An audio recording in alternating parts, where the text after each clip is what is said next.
Boss ಅಂತೂ ಇಂತೂ big ಬಾಸ್ನ ಮುಗಿಸಿದ್ರಿ. ಎಲ್ಲ ಖುಷಿ ಇದ್ದೀರಾ. ನಿಮ್ಮ ನೆಚ್ಚಿನ ಸ್ಪರ್ಧಿನ ನೀವು ಆಯ್ಕೆ ಮಾಡ್ಕೊಂಡಿದ್ದೀರಾ. ಖುಷಿ ಅನಿಸ್ತಿದೆ. ಏನಪ್ಪ ಚಂದ್ರಶೇಖರ್ ಬಿಗ್ ಬಾಸ್ ಬಗ್ಗೆ ಮಾತಾಡೋಕ್ಕೆ ಬಂದಿದ್ದಾನೆ ಅಂತ ಅಂದ್ಕೊಳ್ತೀರಾ? ಇದೆ ಒಂದು ವೆರಿ ಇಂಟ್ರೆಸ್ಟಿಂಗ್ ವಿಷಯ ಇದೆ. ಏನಂದರೆ, ನೀವು ನೋಡಿ ಮನೆಯಲ್ಲೇ ಕೂತ್ಕೊಂಡು ಬಿಗ್ ಬಾಸ್ ಸ್ಪರ್ಧಿಗಳಿಗೆ ಓಟ್ ಹಾಕಿದ್ರಿ. ಇದು ಆ್ಯಕ್ಚುಲಿ ಕಾನ್ಸೆಪ್ಟು ನೋಡಿ. ನಿಮಗೆ ಪ್ಲೇಸ್ಟೋರಿಂದ ಜಿಯೋ ಹಾಟ್ಸ್ಟಾರ್ನ ಆ್ಯಪ್ನ ಡೌನ್ಲೋಡ್ ಮಾಡ್ಕೊಂಡ್ರಿ. ನೀವು ಅಲ್ಲಿ ನಿಮ್ಮ ಫೋನ್ ನಂಬರ್ ಕೊಟ್ರಿ, ಅಲ್ಲಿಂದ ನಿಮಗೊಂದು OTP ಬಂತು. ನಂತರದಲ್ಲಿ ಜಿಯೋ ಹಾಟ್ಸ್ಟಾರಲ್ಲಿ ನೀವು ವೋಟ್ ಮಾಡೋಂಥ ವ್ಯವಸ್ಥೆ ಆಯಿತು. ನೋಡಿ ಎಷ್ಟು ಅದ್ಭುತವಾಗಿದೆ. ನೀವು ಮನೆಯಲ್ಲೇ ಕೂತ್ಕೊಂಡು ಓಟ್ ಹಾಕೋಂಥದ್ದು.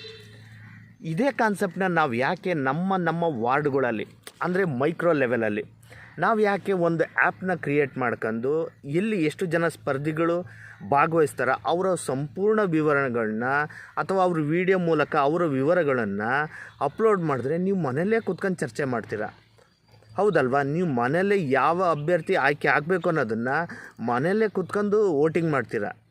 ಏನು ಕಷ್ಟ ಆಗಲ್ಲ. ಈಗ ಆಧಾರ್ ಕಾರ್ಡ್ ಇದೆ, ವೋಟರ್ ID ಇದೆ, ಅದನ್ನು ಎರಡನ್ನೂ ಲಿಂಕ್ ಮಾಡಿದ್ರೆ ನೀವು ಆಟೋಮೆಟಿಕ್ಕಾಗಿ ನಿಮ್ಮ ವಾರ್ಡರ್ನವರು ನೀವು ಅಲ್ಲೇ ವೋಟ್ ಹಾಕ್ಬೋದು, ಹೌದಲ್ವಾ?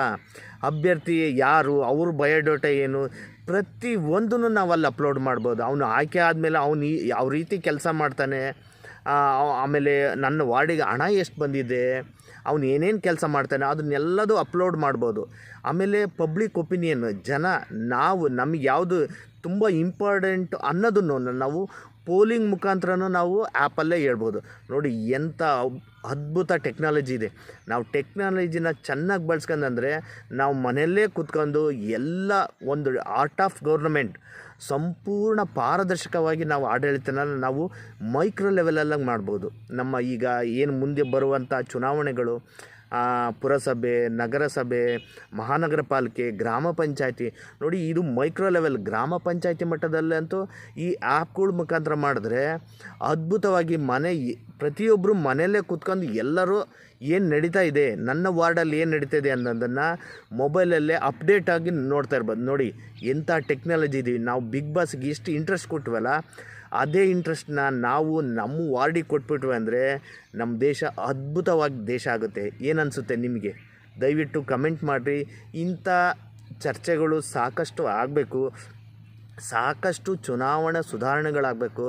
ಖಂಡಿತ ನಾವು ತಂತ್ರಜ್ಞಾನ ಯುಗದಲ್ಲಿದ್ದೀವಿ, 5G ಯುಗದಲ್ಲಿದ್ದೀವಿ, ಆರ್ಟಿಫಿಷಿಯಲ್ ಇಂಟೆಲಿಜೆನ್ಸ್ ಯುಗದಲ್ಲಿದ್ದೀವಿ. ನಾವಿನ್ನೂ ಮನೆಗೆ ಹೋಗಿ ಓಟ್ ಕೇಳ್ತಾ ಇದ್ದೀವಿ, ಹೌದಲ್ವಾ? ಬೀದಿ ಸುತ್ತಾ ಇದ್ದೀವಿ, ದುಡ್ಡು ಖರ್ಚು ಮಾಡ್ತಾಯಿದ್ದೀವಿ. ನಿಮಗೆ ಗೊತ್ತಿರುತ್ತೆ ಅಭ್ಯರ್ಥಿ ಯಾರು ಸರಿ ಇದ್ದಾನೆ, ಸರಿ ಇಲ್ಲ, ಅವನ ವಿಷನ್ ಏನು ಅಂತ. ಎಲ್ಲದನ್ನು ನಾವು ಈಗ ಸರಿಯಾದ ಸಮಯ ಇದೆ, ನಾವೆಲ್ಲರೂ ಕೂತ್ಕೊಂಡು ಚರ್ಚೆ ಮಾಡಬೇಕು. ಖಂಡಿತ ಒಂದು ದೊಡ್ಡ ಬದಲಾವಣೆನ ನಾವೆಲ್ಲ ತರ್ಬೋದು. ಬಿಗ್ ಬಾಸ್ ಒಳ್ಳೆಯದಾಗಲಿ ಎಲ್ಲರಿಗೂ. Thank you very much.